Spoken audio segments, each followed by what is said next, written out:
بھائی اور ماموزاد بھائی مرگی کے مریض ہیں، اس کے لیے بھی زمزم ہے میرا بھائی، اور ہم کیا بتا سکتے ہیں؟ زمزم ہر چیز کے لیے شفا، بلکہ ایک حدیث میں یہ بھی ہے کہ ماء زمزم لما شرب لہ، کہ زمزم جس غرض سے پیو اسی غرض کو اللہ فائدہ دے۔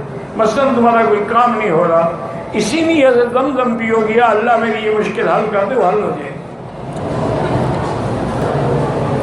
میرا بیٹا بیمار ہے، اللہ شفا عطا فرمائے۔ سب سے بڑی چیز زمزم ہے اللہ کے بندے۔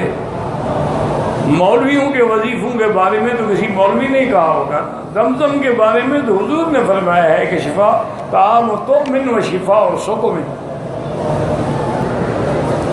بیماری کا علاج ماء زمزم ہے۔